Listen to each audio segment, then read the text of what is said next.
Hello दोस्तों, नमस्ते। कैसे हैं आप सब? आशा करती हूँ आप सब स्वस्थ होंगे और मस्त होंगे। दोस्तों, मेरा नाम चंदन शर्मा है। मेरे यूट्यूब चैनल टीचिंग बाय चंदन शर्मा में आप सभी का स्वागत है। तो दोस्तों, सुपर 10 बीपीएससी 4.0 के लिए बहुत ही इंपॉर्टेंट क्लास है। जीके जीएस के ऐसे ही प्रश्न पूछे जाएंगे दोस्तों, और डेली डेली शाम 7:30 बजे हम लाइव रहते हैं। तो आप लोग इस चैनल पर बने रहिए और ज़्यादा से ज़्यादा लोगों को शेयर भी कर दीजिए, ठीक है। इस सेशन को आप लोग लाइक कर दीजिए। लाइक करने के साथ साथ जो भी आपके दोस्त हैं, जो भी कंपटीशन एग्जाम की तैयारी कर रहे हैं, सुपर टेट की, बीपीएससी 4.0, है ना, वनडे एग्जाम किसी की भी तैयारी कर रहे हैं, उसके लिए बहुत इंपॉर्टेंट है। तो आप लोग अपने दोस्तों तक इसको शेयर जरूर कर दीजिए, ठीक है। चलिए, और जितने लोग चैनल पर पहली बार विजिट कर रहे हैं वो चैनल को जरूर सब्सक्राइब कर लेंगे, जिससे नेक्स्ट नोटिफिकेशन उन तक जरूर पहुँचे। चलिए, तो यहाँ पर मैं देख सकते हो दोस्तों, मेरा पहला क्वेश्चन है। तो आज हमने सोचा कि कुछ हिंदी के क्वेश्चन लेकर आते हैं, है ना, और मैं हर एक क्वेश्चन में एक्सप्लेनेशन भी करूँगी दोस्तों। तो आज हम हिंदी के क्वेश्चन लेकर आए हैं और इम्पॉर्टेंट है। तो आज हमारा प्रैक्टिस सेट, बताइए, प्रैक्टिस सेट 8 नंबर का है ना, 7 हमने करवा चुके हैं। तो आप लोग जाकर उस 7 प्रैक्टिस सेट को भी देख सकते हो। तो यहाँ पर है हमारा पहला क्वेश्चन कि काला सागर में कौन सी संज्ञा है। चलिए बताइए, काला सागर में कौन सी संज्ञा है? भाववाचक संज्ञा है, व्यक्तिवाचक संज्ञा है, समूहवाचक संज्ञा है, या फिर जातिवाचक संज्ञा है? काला सागर में कौन सी संज्ञा है? तो यहाँ पर राइट आंसर हो जाएगा दोस्तों, यहाँ पर ऑप्शन बी हो जाएगा, व्यक्तिवाचक संज्ञा। क्या हो जाएगा? व्यक्तिवाचक संज्ञा। क्योंकि काला सागर में कौन सी संज्ञा है? तो व्यक्ति है, काला, है ना। चलिए, देख सकते हो दोस्तों, काला शब्द जो है, काला सागर शब्द किसी व्यक्ति, वस्तु, स्थान का बोध कराता है। ये तो बात सही है भाई, काला व्यक्ति भी होता है, काली वस्तु होती है, और काला मतलब स्थान भी होता है। अतः काला सागर शब्द जो है वो व्यक्तिवाचक है। व्यक्तिवाचक संज्ञा की बात करते हैं तो जिन शब्दों से किसी विशेष व्यक्ति, स्थान अथवा वस्तु के नाम का बोध होता है उसे व्यक्तिवाचक संज्ञा कहते हैं। जैसे कि जयपुर, दिल्ली, भारत, रामायण, अमेरिका, राम इत्यादि, ये सारे एग्जाम्पल्स हैं व्यक्तिवाचक संज्ञा के। उम्मीद करती हूँ आप लोगों को अच्छे से समझ में आ रहा होगा। चलिए आगे देखते हैं। अब हम बात करेंगे भाववाचक संज्ञा के बारे में, और समूहवाचक संज्ञा एंड जातिवाचक संज्ञा। भाववाचक संज्ञा की बात करते हैं दोस्तों, तो जिस संज्ञा शब्दों से पदार्थों की अवस्था, गुण दोष, भाव या दशा, धर्म आदि का बोध होता है उसे भाववाचक संज्ञा कहते हैं। जैसे बुढ़ापा हो गया, मिठास हो गया, बचपन, मोटापा, थकाई, थकावट और चढ़ाई, ये सारी चीज़ें भाववाचक संज्ञा है ना, जिसमें पदार्थों की अवस्था, गुण दोष, भाव, दशा, धर्म, ये सारी चीज़ें का बोध जो कराता है उसे भाववाचक संज्ञा कहते हैं। अब हम बात करते हैं समूहवाचक संज्ञा की। तो जब किसी संज्ञा शब्द से वस्तु या व्यक्ति के समूह का बोध होता है, जब किसी संज्ञा शब्द से व्यक्ति या वस्तु के समूह का बोध होता है उसे क्या कहते हैं? समूहवाचक संज्ञा कहते हैं। समूहवाचक संज्ञा तो बहुत ही इजी है। जैसे कि समूह में परिवार होता है, एग्जाम्पल्स इसका देख लीजिए, है ना। कक्षा, वहाँ भी समूह होता है। सेना, है ना, सेना भी देख सकते हो। और भीड़ है, वो तो भाई समूह ही है। पुलिस आदि, ये सारी चीज़ें जो है वो समूहवाचक संज्ञा है। अब बात करते हैं जातिवाचक संज्ञा की। तो जिस शब्द से किसी प्राणी या वस्तु की समस्त जाति का बोध होता है उन शब्दों को जातिवाचक संज्ञा कहते हैं। जिस शब्द से किसी प्राणी या वस्तु की समस्त जातियों का बोध होता है उन शब्दों को जातिवाचक संज्ञा कहते हैं। जैसे घोड़ा, है ना, फूल, फूल में तो कई सारी फूल होती है ना, तो फूल की भी जाति होती है, मनुष्य की भी जाति है ना, ब्राह्मण, क्षत्रिय, वैश्य, शूद्र, और वृक्ष की भी जो है कि जाति होती है। तो ये सारे एग्जाम्पल्स जो हैं वो जातिवाचक संज्ञा के हैं। चलिए आगे देखते हैं। नेक्स्ट क्वेश्चन है, लिखावट शब्द में किस प्रकार का प्रत्यय है? बहुत ही एग्जाम्पल को बहुत इंपॉर्टेंट क्वेश्चन है दोस्तों, और इजी भी है। तो लिखावट शब्द में किस प्रकार का प्रत्यय है? आवट होगा, अट होगा, आर होगा, या फिर हार होगा? बहुत इजी क्वेश्चन है दोस्तों कि लिखावट शब्द में किस प्रकार का प्रत्यय है। तो यहाँ पर राइट आंसर हो जाएगा, ऑप्शन ए हो जाएगा, आवट प्रत्यय। क्या है? लिख प्लस आवट, लिखावट। चलिए आगे देखते हैं। यहाँ पर शब्द और प्रत्यय दिया हुआ है, यहाँ पर नया शब्द है, तो देख सकते हैं। जैसे विज्ञान प्लस एक वैज्ञानिक हो गया, कृपा प्लस लू तो कृपालु हो गया, मर्म प्लस ज्ञा मर्मज्ञ हो गया, समाज प्लस एक सामाजिक, यहाँ पर एक प्रत्यय लगा है। सुगंधित में इत प्रत्यय लगा है, भुलक्कड़ में अक्कड़ प्रत्यय लगा है, मिठास में आस लगा है दोस्तों, लोहार में आर, है ना। और कृपालु का आप लोग देख लीजिएगा, आलू मत लगाइएगा, कृपा प्लस लू होता है, लू प्रत्यय लगेगा, ठीक है। तो आप लोग बेसिकली ये बहुत इंपॉर्टेंट है, इसको अच्छे से देख लीजिएगा। और बड़ाई में आई प्रत्यय है, टिकाऊ में आऊ है, बिकाऊ में आऊ है, होनहार में हार है, लेनदार में दार होगा, घटिया में या प्रत्यय है, और गाड़ी वाला में वाला प्रत्यय है, और सुतक्कड़ में अक्कड़ प्रत्यय है। भुलक्कड़ सुतक्कड़ इसमें अक्कड़ प्रत्यय होगा। तो उम्मीद करती हूँ कि आप लोग अच्छे से प्रत्यय को और भी मतलब कुछ एग्जाम्पल्स हम लेकर आए, बाकी आप लोग भी अच्छे से पढ़ लीजिएगा, ठीक है। नहीं तो प्रत्यय से वैसे भी ईजी है, आप लोग कर लोगे। नेक्स्ट क्वेश्चन है कि पर्वत के ऊपर की समतल भूमि, वाक्य के लिए एक शब्द बताइए। पर्वत के ऊपर की समतल भूमि को क्या कहते हैं? उपत्यका बोलते हैं, चोटी कहते हैं, श्रृंग कहते हैं, या फिर अधित्यका कहते हैं? पर्वत के ऊपर की जो समतल भूमि होती है उसको क्या कहते हैं? वाक्यांश के लिए एक शब्द तो हर एग्जाम में आते हैं, बताइए। पर्वत के ऊपर की समतल भूमि को क्या कहते हैं? इसको कहते हैं दोस्तों अधित्यका। क्या बोलते हैं? अधित्यका। Option D is the right answer. Okay, चलो जी, यहाँ पर देख सकते हो। चलिए वाक्यांश के लिए एक शब्द लेके फटाफट कर लेते हैं। जो कभी ना मरे उसको क्या कहेंगे? अमर कहते हैं। जो पढ़ा लिखा ना हो उसको कहते हैं अनपढ़। जो अक्षर पढ़ना लिखना जानता है उसको क्या बोलते हैं? साक्षर। जो दूसरों पर अत्याचार करे अत्याचारी हो गया। जो दिखाई ना दे अदृश्य है। जो कभी नष्ट ना हो अनश्वर, है ना। अच्छे चरित्र वाला सच्चरित है। ईश्वर में आस्था रखने वाला आस्तिक होता है, और ईश्वर पर विश्वास ना रखने वाला नास्तिक होता है। इतिहास का ज्ञाता इतिहासज्ञ बोलते हैं। इंद्रियों को जीतने वाला जितेंद्रिय, ये इंपॉर्टेंट है, ये एग्जाम में बहुत ज़्यादा बार पूछा गया है दोस्तों।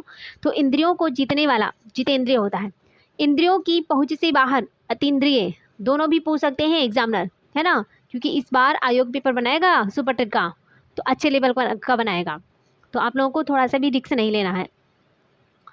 चलिए, जो उच्च कुल में उत्पन्न हुआ हो, इंपॉर्टेंट है, कुलीन कहते हैं। जो क्षमा के योग्य हो क्षम है। अनुचित बात के लिए आग्रह दुराग्रह कहते हैं। अंडे से जन्म लेने वाला अंडज हो गया, ये भी इंपॉर्टेंट है।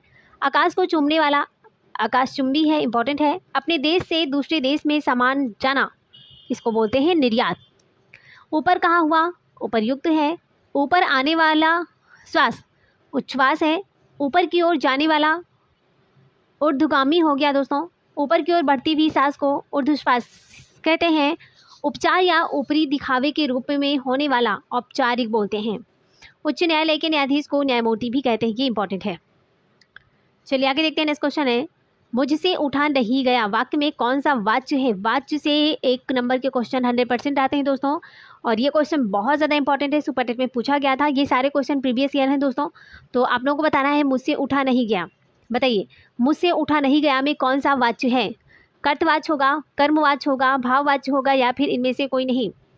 तो मुझसे उठा नहीं गया, इसमें वाक्य होगा दोस्तों। इसमें कौन सा वाक्य होगा?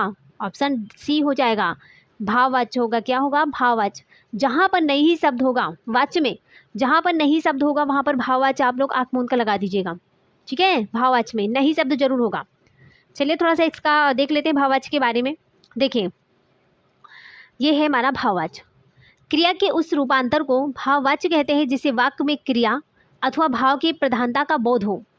दूसरे शब्दों में, क्रिया के जिस रूप में ना तो कर्ता की प्रधानता हो और ना ही कर्म की, जहाँ पर ना तो कर्ता की प्रधानता होगी और ना ही कर्म की होगी, बल्कि क्रिया का जो भाव है वही प्रधान होगा। ना तो कर्ता की प्रधानता होगी, ना तो कर्म की प्रधानता होगी, बल्कि क्रिया के भाव की प्रधानता होगी, वहीं पर भाववाच्य होता है। जैसे एग्जाम्पल्स देख सकते हो, मोहन से टला भी नहीं जाता। मैंने क्या बताया कि क्वेश्चन में नहीं ज़रूर होगा। मोहन से टहला भी नहीं जाता, मुझसे उठा नहीं जाता, है ना। देख सकते हो एग्जाम्पल्स देख लो।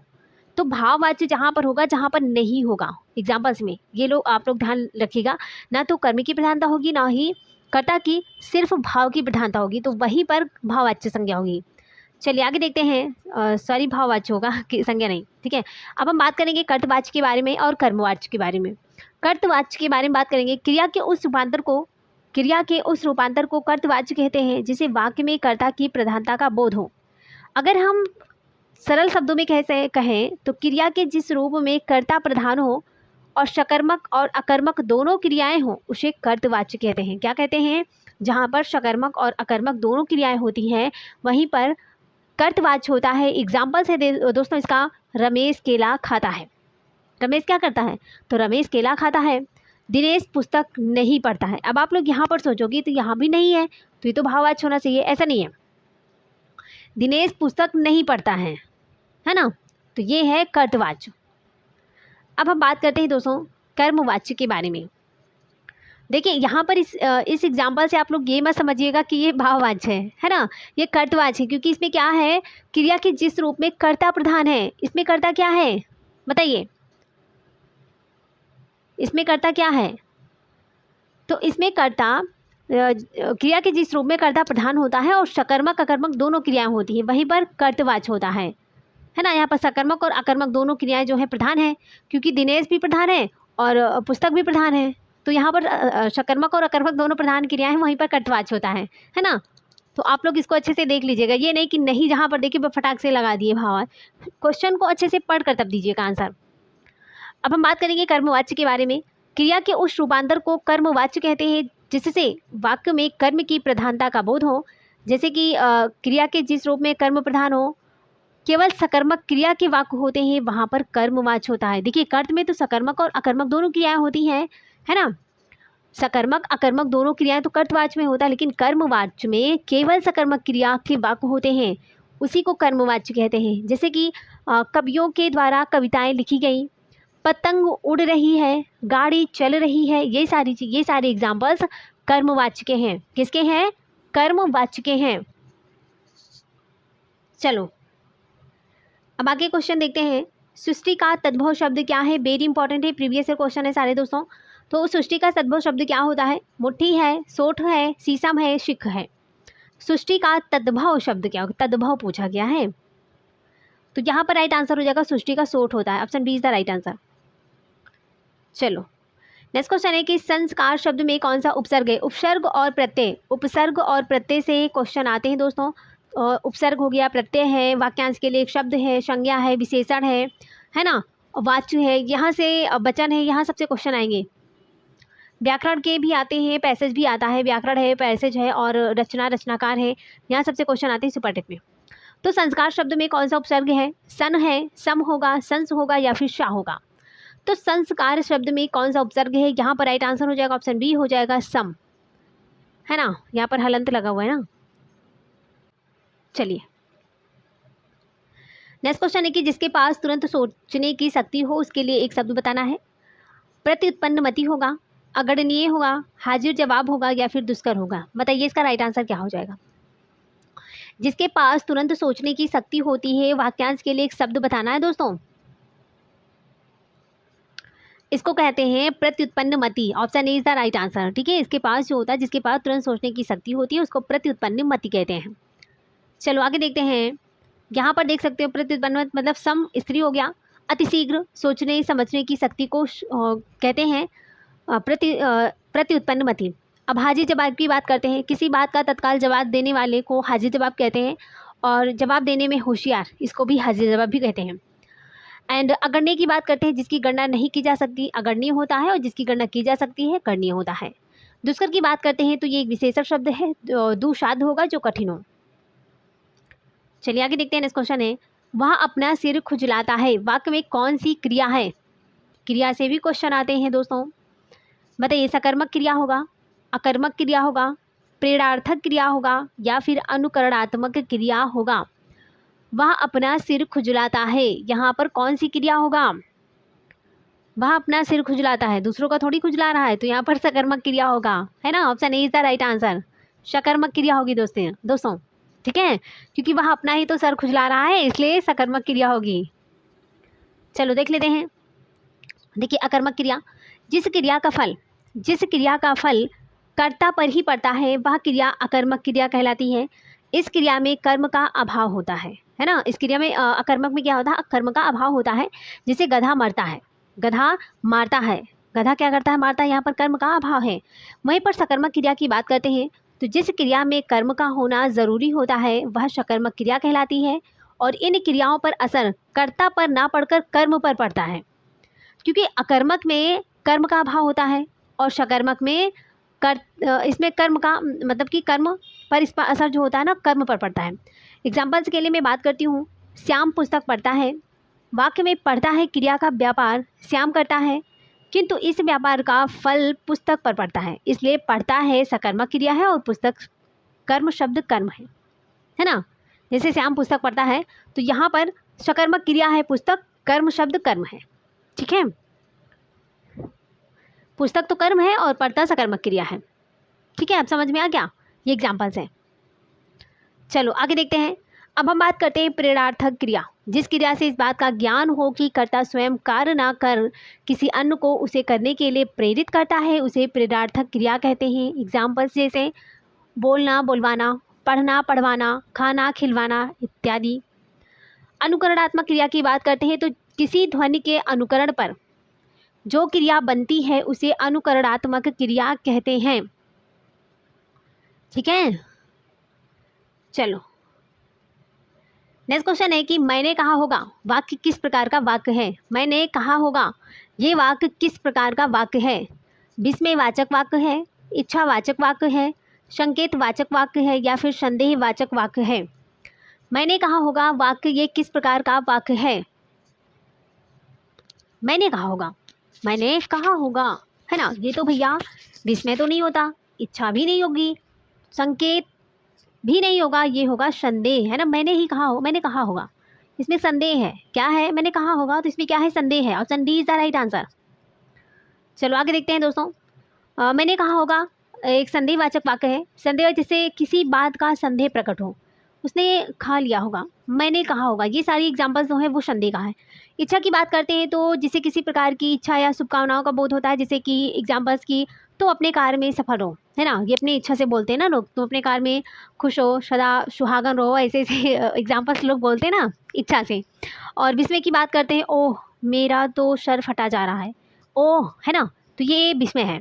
संकेत की बात करेंगे दोस्तों तो जहाँ एक वाक्य दूसरे की संभावना पर निर्भर हो, जैसे कि पानी ना बरसता तो धान सूख जाता, है ना। पानी ना बरसता तो धान सूख जाता। यदि तुम खाओ तो मैं भी खाऊं, यहाँ पर तो संदेह हो रहा है ना, संकेत हो रहा है। यदि तुम खाओ तो मैं भी खाऊं, यहाँ पर संकेत हो रहा है ना। संकेत मतलब ये होता है ना, इशारा देना, वही। चलिए तो दोस्तों मैं मतलब कि उम्मीद करती हूँ ना कि आप लोगों को अच्छे से समझ आ रहा होगा। तो आप लोग कमेंट बॉक्स में एक प्यारा सा कमेंट ज़रूर डाल दीजिएगा, है ना, कि आपको हमारी क्लास कैसी लगती है। और प्लीज़ जितने लोग सेशन को देख रहे हो प्लीज़ इसको शेयर भी कर दीजिएगा। और अपने अगर जो भी पहली बार विजिट कर रहे हैं, मेरी आवाज़ को सुन रहे हैं, वो चैनल को प्लीज़ सब्सक्राइब कर लेंगे। क्या कर लेंगे, चैनल को सब्सक्राइब कर बेल आइकन को जरूर प्रेस कर लेंगे, जिससे नेक्स्ट नोटिफिकेशन उन तक जरूर हो जाए। जिस दिन मेरा 1000 सब्सक्राइबर हो गए उसी दिन से मैं लाइव आऊँगी, है ना, मतलब अपना फेस दिखाऊंगी। चलो आगे देखते हैं। नेक्स्ट क्वेश्चन है राम का घर दूर है, इस वाक्य में कौन सा कारक है। कर्म कारक है, संप्रदान है, कर्ता कारक है, संबंध कारक है। राम का घर दूर है, यहाँ पर क्या हो जाएगा, राम का घर दूर है, इस वाक्य में कौन सा कारक है, हो जाएगा संबंध कारक। Option D is the right answer. क्या हो जाएगा, संबंध कारक। चलो तो यहाँ पर क्या था दोस्तों, संबंध कारक हो गया, ठीक है। चलिए आगे देखते हैं। राम का घर दूर है, इस वाक्य में क्या है, संबंध कारक है। संबंध कारक की बात करते हैं तो संज्ञा अथवा सर्वनाम, संज्ञा अथवा सर्वनाम के जिस रूप से एक वस्तु का संबंध दूसरी वस्तु से जाना जाए उसे संबंध कारक कहते हैं। इसकी मुख्य पहचान होती है का, की, के। जैसे कि कमल की किताब मेज पर है, राम का घर दूर है, तो संबंध कारक में जो पहचान होती है का, की, के, ये सारी चीज़ें होती है, ठीक है।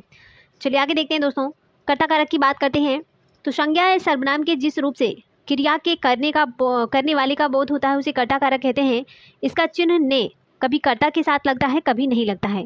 एग्जाम्पल्स की बात करते हैं, कर्ता ने कर्म को करट से संप्रदान के लिए, है ना, ऐसे सूत्र होता नहीं है, तो यहाँ पर कर्ता ने कभी कर्ता के साथ लगता है और कभी नहीं लगता है। जैसे राम ने पुस्तक पढ़ी, मोहन खेलता है, पक्षी उड़ता है, तो एक में लगी है और दूसरे में नहीं लगा है, तो ये मत समझिएगा कि ये कर्ता कारक नहीं है ना, आपको कंफ्यूज नहीं होना है। अब बात करते हैं कर्म कारक की। कर्ता ने कर्म को, यहाँ पर को होगा, संज्ञा या सर्वनाम के जिस रूप में क्रिया का प्रभाव या फल पड़े उसे कर्म कारक कहते हैं। कर्म के साथ को विभक्ति लगती है। कौन सी विभक्ति? को, जैसे कर्ता ने, कर्म को, करण से, है ना, अभी मैंने बताया। तो इसकी यही मुख्य पहचान होती है। कभी कभी को विभक्ति का लोप भी हो जाता है, कभी कभी को विभक्ति का लोप भी हो जाता है। जैसे उसने श्याम को पढ़ाया, राहुल ने चोर को पकड़ा, लड़की ने लड़के को देखा, राम पुस्तक पढ़ रहा है। तो ये एग्जाम्पल्स हैं कर्म कारक के। ठीक है, चलिए आगे देखते हैं। संप्रदान कारक, जिसके लिए क्रिया की जाती है उसे संप्रदान कारक कहते हैं। इसमें कर्म कारक को भी प्रयुक्त होता है, किंतु उसका अर्थ के लिए होता है। एग्जाम्पल्स है कमल मोहन के लिए गेंद लाता है, हम पढ़ने के लिए स्कूल जाते हैं, माँ बच्चों को मिठाई देती है। तो ये सारे एग्जाम्पल संप्रदान कारक के हैं दोस्तों। चलिए आगे देखते हैं। व्यू का विलोम शब्द क्या होगा? सारे क्वेश्चन सुपरटेट प्रीवियस ईयर हैं, है ना, सुपरटेट के सारे क्वेश्चन प्रीवियस ईयर हैं। तो व्यू का विलोम क्या होगा? विलोम है, पर्यायवाची है, संज्ञा, सर्वनाम, विशेषण, क्रिया, वाच्य, है ना, व्याकरण में सब आते हैं। कहाँ से पूछ ले एग्जाम में, कुछ पता नहीं, वाक्यांश के लिए एक शब्द हो गया, है ना। तो चलिए बताइए व्यू का शब्द विलोम शब्द क्या होगा? अपूर्ण है, अव्यवस्था है, निष्पक्ष है, प्रतिगामी है। क्या होगा यहाँ पर? राइट आंसर हो जाएगा दोस्तों ऑप्शन बी हो जाएगा, अव्यवस्था। क्या हो जाएगा? अव्यवस्था। चलो आगे देखते हैं। व्यू का अर्थ क्या क्या होता है, चलिए देख लेते हैं। व्यू का अर्थ होता है रणनीति, योजना, सिपाहियों की एक विशेष प्रतिक्रिया, बड़े समूह जो हमला करने या बचाव करने के लिए आसपास खड़े हैं, एक विशेष क्रमानुसार और प्रभावशाली प्रदर्शन, नीति और नज़रिया। ये व्यू का अर्थ होता है। इतने सारे अर्थ होते हैं। अब व्यू के विलोम की बात करते हैं। तो व्यू के विलोम शब्द है जैसे क्रमभंग, अव्यवस्था, अकेला, उलट पुलट, अनियोजित, असंतुलित, बिना कौशल का। ये है व्यू का विलोम शब्द। ठीक है, नेक्स्ट क्वेश्चन है कि कंघी का तत्सम शब्द क्या है? देखिए तद्भव तो आता है, हमने तद्भव पढ़ा, अब पढ़ रहे हैं तत्सम। देख सकते हो प्रीवियस ईयर सारे क्वेश्चन आप लोग देख सकते हो कि किस किस टॉपिक से क्वेश्चन पूछा गया है। आपको ऐसा कोई भी टॉपिक नहीं छोड़ना है, सारे टॉपिक को अच्छे से कवर करना है। ठीक है दोस्तों, तो बताइए कि कंघी का तत्सम शब्द क्या है? कोठार है, कपित है, कज्जल है, कंकती है। कंघी का तत्सम शब्द क्या होता है दोस्तों? तो यहाँ पर हो जाएगा कंकती। क्या हो जाएगा? Option D is the right answer, कंकती। ठीक है, चलिए कंघी शब्द का जो तत्सम होता है कंकती है, और ये छोटे आकार का कंघा होता है। एक पौधा जिसकी पत्तियां औषधि बनाने के काम आती है उसको अतिबला बोलते हैं। क्या बोलते हैं? अतिबला बोलते हैं। जुलाहों के द्वारा प्रयोग किए जाने वाले एक उपकरण को भी कंघी बोलते हैं। कपित का तद्भव होता है कैथा, कज्जल का काजल होता है, कोठार या कुठार का कुल्हाड़ा होता है। तो तद्भव किसी दिन मैं तद्भव और ऐसे शार्ट में डाल दूंगी, है ना, तद्भव तत्सम की वीडियो, आप लोग वहाँ से देख लीजिएगा। शार्ट वीडियो में पड़ी रहेगी, आप लोग जाकर देख लीजिएगा। तद्भव और तत्सम, पर्यायवाची, विलोम, हर दिन एक एक टॉपिक को मैं वहाँ पर कवर करती जाऊँगी। ठीक है, जिससे आप लोग भी अच्छे से लर्न कर लोगे और प्रॉब्लम भी नहीं होगी। तो मैं शॉर्ट में यही सारी चीज़ें डालूंगी आपके लिए। ठीक है, तो चैनल को सब्सक्राइब भी कर लीजिएगा और शार्ट वाली वीडियो भी देखिएगा और लॉन्ग वाली भी। चलिए नेक्स्ट क्वेश्चन है, जिसके हाथ में चक्र हो उसके लिए एक शब्द क्या होगा? बीड़ापाड़ी है, ब्रजपाड़ी है, चक्रपाड़ी है, पारदर्शक है। बताइए, जिसके हाथ में चक्र हो उसके लिए एक शब्द क्या है? जिसके हाथ में चक्र हो उसके लिए एक शब्द क्या है? इसका राइट आंसर हो जाएगा ऑप्शन सी हो जाएगा, चक्रपाड़ी। नेक्स्ट क्वेश्चन है कि चौराहा में कौन सा समास है? समास से भी क्वेश्चन आते हैं दोस्तों, बहुत इंपॉर्टेंट है। चौराहा में कौन सा समास है? इसमें तो काफ़ी बच्चे कंफ्यूज भी हो जाते हैं। तत्पुरुष है, कर्मधारय है, द्विगु है, अव्ययी भाव समास है। बताइए चौराहा में कौन सा समास है? चौराहे की बात करते हैं दोस्तों, तो वहाँ यहाँ पर द्विगु समास होगा। Option C is the right answer, द्विगु समास है चौराहे में। ठीक है, द्विगु समास देख सकते हो। चौराहा शब्द द्विगु समास है। द्विगु समास की परिभाषा देख लेते हैं दोस्तों। जिसका वह समास जिसका पहला पद संख्यावाचक विशेषण होता है तथा समस्त पद किसी समूह या फिर किसी समाहार का बोध कराता है तो उसे द्विगु समास कहते हैं। जैसे दोपहर, दोपहरों का समाहार। शताब्दी, यहाँ पर 2 लिखा ना, देखिए अंक है ना, उसमें पहला शब्द अंक का दिया गया है, संख्यावाचक वाला, है ना। तो जैसे दोपहर हो गया, शताब्दी हो गया, पंचतंत्र है, सप्ताह, तो यहाँ पर द्विगु समास होगा। अगर द्वंद्व की बात करते हैं दोस्तों तो वहाँ पर बीच में योजक चिन्ह लगा होगा, योजक चिन्ह लगा होगा द्वंद्व में। और द्विगु में क्या होता है, पहला जो शब्द होता है वो संख्यावाची हो गया। ठीक है, तो आप लोग इसको कभी मत भूलिएगा। यहीं पर बच्चे द्विगु और द्वंद्व में कन्फ्यूज हो जाते हैं, तो आपको कन्फ्यूज नहीं होना है। चलिए आगे देखते हैं। यहाँ पर अपठित पद्यांश है, इसको हम ध्यान से पढ़ेंगे और इसमें से एक क्वेश्चन पूछा गया, उसका हम रिप्लाई करने वाले हैं। तो यहाँ पर क्वेश्चन है, दंभ कहा जहाँ जहाँ पढ़ाव था, सत्य से जहाँ जहाँ दुराव था, वह चला कि अग्नि बाण मारता, पाप की आहा आहा उजाड़ता, ब्रज बन गिरा गिरे विचार पर। अब अग्नि शब्द का तद्भव रूप क्या होगा? ऐसे भी मतलब कि गद्यांश और पद्यांश आएंगे। गद्यांश भी आएगा 30 नंबर। देखिए हिंदी में 30 नंबर की हिंदी आती है दोस्तों। तो पहले पार्ट में 20 नंबर की आती है और सेकंड पार्ट में 10 नंबर की। तो आप लोगों को इस 30 नंबर में आपको 29 नंबर या 30 ही नंबर आपको लाना होगा। 29 या 30 नंबर आपको हिंदी में लाना है, क्योंकि यहाँ से क्वेश्चन नंबर कटेंगे नहीं। तो आपको 29 या 30 मार्क्स लेकर आना है, ठीक है, हिंदी में। और हिंदी हो गया, CDP हो गया, CDP। तो यहाँ से आपको 30 नंबर इसमें, 30 नंबर इसमें, 60 नंबर ऐसे ही हो गए, है ना। तो आपको अच्छे से, और 20 नंबर वो संस्कृत है, इंग्लिश है, तो ये यहाँ सब चीज़ों को आपको कवर करना है, एक एक सब्जेक्ट को, जहाँ से आप बिल्कुल भी परेशान मत होइए, क्योंकि इस बार कंपटीशन बहुत ज़्यादा रहेगा दोस्तों। तो आप लोगों को बस अच्छे से पढ़ना है, ठीक है। तो यहाँ पर अग्नि शब्द का तद्भव रूप क्या होगा? आग है, लौ है, ज्योति है। बताइए, अग्नि शब्द का जो तद्भव होगा दोस्तों वो है आग होगा। Option A is the right answer. क्या हो जाएगा? आग होगा, ठीक है। ऐसे पद्यांश पूछेंगे, गद्यांश भी पूछ लेंगे, ऐसे गद्यांश पद्यांश देकर एक दो क्वेश्चन पूछते हैं बस उसमें से। सीटेट की तरह नहीं है कि है ना, कि वहाँ से 6-7 नंबर के क्वेश्चन पूछते हैं। टेट का अलग ही मैटर है। चलो, तो दोस्तों यहाँ पर हमारे क्वेश्चन समाप्त होते हैं। Thanks for watching. दिल से बने रहने के लिए दोस्तों अगर आप हमारे चैनल पर पहली बार विजिट कर रहे हो, तो मैं सबसे पहले आपसे यही कहूँगी कि आप हमारे चैनल को सब्सक्राइब कर बेल आइकन को प्रेस कर लीजिए, जिससे नेक्स्ट नोटिफिकेशन आप तक जरूर पहुँचे। और इस सेशन को आप लोग प्लीज़ शेयर कर दीजिए, लाइक कर दीजिए, अपने दोस्तों तक इसको शेयर कर दीजिए, और कमेंट बॉक्स में प्यारा सा कमेंट ज़रूर डाल दीजिएगा दोस्तों। और जो भी सब्जेक्ट आपको पढ़ना होगा आप लोग कमेंट बॉक्स में ज़रूर बताइएगा, हम उसको कंटिन्यू लेकर आएंगे। और NCERT सीरीज को हमने चलाया था, आप लोगों ने कोई रिस्पॉन्स नहीं दिया, नहीं तो बहुत बेस्ट क्लास थी दोस्तों।